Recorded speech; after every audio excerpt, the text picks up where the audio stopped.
President Trump has re-expressed his desire to take Greenland, this time refusing to rule out the possibility of using military or economic coercion to achieve his goals. It's an idea he's been pushing since 2019, when he first suggested purchasing the island from Denmark. Well, we need Greenland for national security purposes. I've been told that for a long time. It's in the North Atlantic and is considered to be part of the North American Arctic rather than the European Arctic.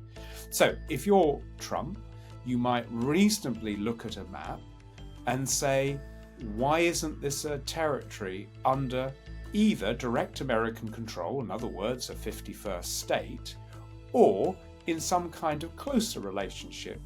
However, the United States isn't the only country with an eye on the region. In 2018, a Chinese state-owned company bid roughly $550 million to expand 2 airports in Greenland. But efforts from the Pentagon forced it to back out.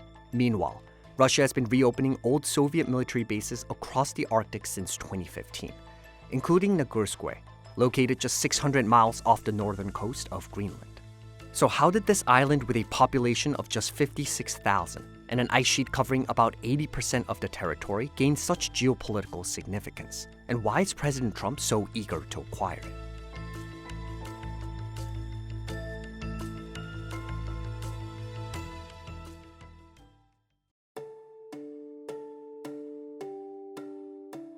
Greenland's location is a major factor behind its rising prominence in global geopolitics.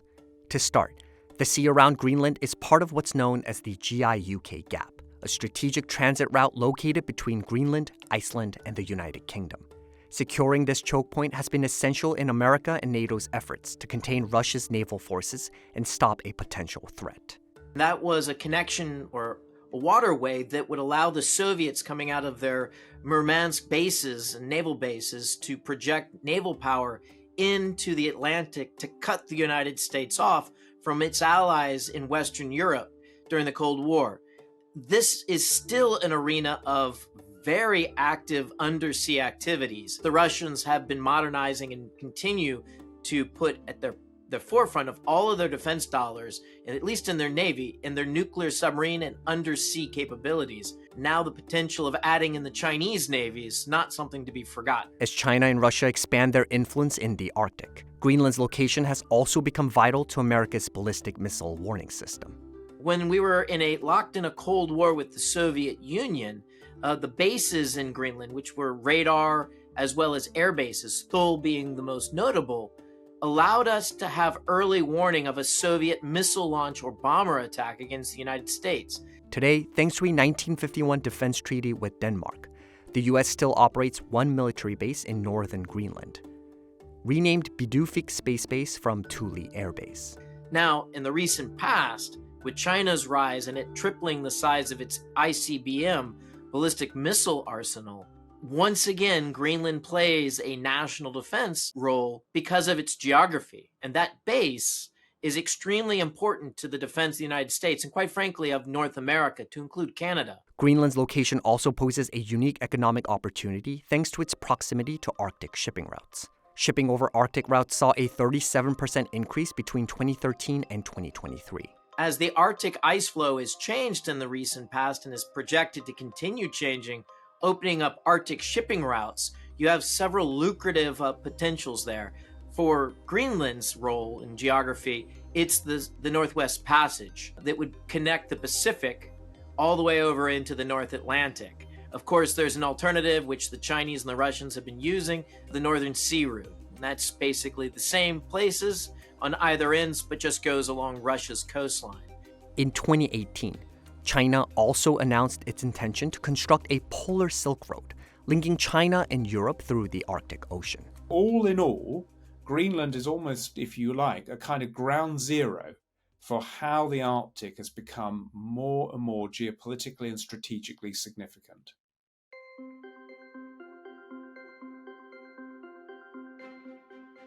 Greenland is also home to a massive deposit of valuable natural resources. Particularly in the central and southern parts of the island, there is considerable potential in things like uranium, iron ore, cobalt, zinc, lithium, even precious stones like rubies, for example.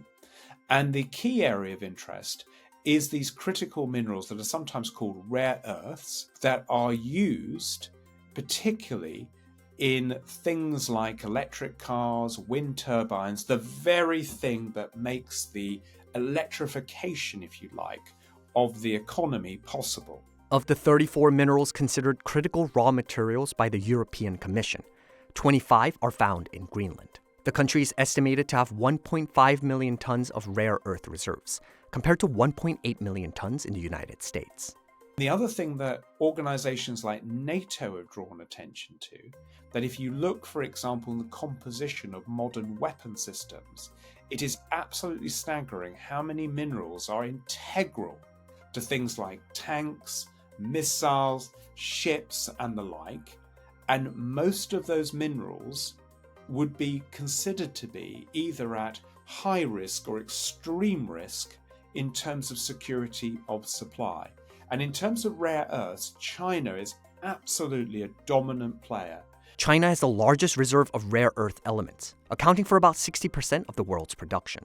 In recent years, China has banned certain rare earth exports and technology to foreign countries. Chinese have invested significant amount of money to control the uranium assets that are there in Greenland. But having that control, even if they can't pull the minerals out, their ability to control the activities at these mines allows them to have a control over a market space. Mining companies around the world have operations in Greenland, including the New York-based Critical Metals Corp, a publicly traded company, and Cobalt Metals, a privately owned exploration firm backed by big names like Jeff Bezos and Bill Gates. In essence, when Donald Trump talks about Greenland, one of the things he is interested in is how can the United States and other friendly nations ensure that Greenland's mineral potential, if exploited further, is exploited for our benefit.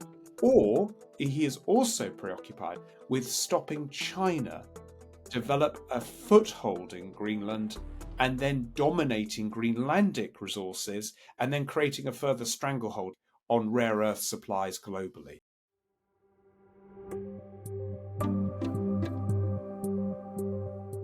I think it's important for us to say that Greenland is not for sale, never has been for sale, never will be for sale. I think a very unlikely possibility is Greenland becoming a 51st state of the United States, or Greenland joining Alaska and becoming an even larger 50th state. I think that's not likely to come to pass. In January 2025, Greenland's prime minister said he wanted to strengthen defense and mining ties with the U.S., but made it clear it would be on Greenland's terms. There appears to be a growing demand in Greenland of becoming an independent nation state and no longer part of the Danish kingdom. And if the Greenlanders vote for independence, the very next question is, what will their relationship be with the world, specifically the United States? Greenland's economy heavily depends on the roughly $511 million worth of annual block grant from Denmark, which accounts for about 20% of Greenland's GDP and more than half of the country's public budget. So whatever happens, an independent Greenland will have to think hard about where that kind of money comes from in one form or another. So the options might include, one is an independent Greenland seeks a free association with the United States. The Compact of Free Association, which the United States has had since 1986, these compacts allow a local autonomy, but with defense and national security obligations, but also assurances by both to the United States at the same time. The European Union could also intervene. The European Union might say to Greenland, can we possibly get you to rejoin the European Union, possibly remaining as a member of the Kingdom of Denmark, but then we will throw additional resource towards you in order to ensure a kind of maximum autonomy, but still remain within the Kingdom of Denmark. Ultimately, experts question whether acquiring Greenland is truly in the best interest of the United States. In part, the history of the United States is a history of territorial acquisition and purchasing. And I can well imagine if Trump is seeking to seal his place within US history, then the Greenland purchase, if I can put it like that, would be considered a coup of some proportion. Is it really an imperative that the United States possess Greenland? I would say that's not as clear nor necessary from my calculation. For one, the driving concern here is a national security one. And as long as the base in Thule is allowed to operate and not be encroached by hostile presence, the Chinese economic presence is one that does cause concern from an intelligence and even a military operational perspective.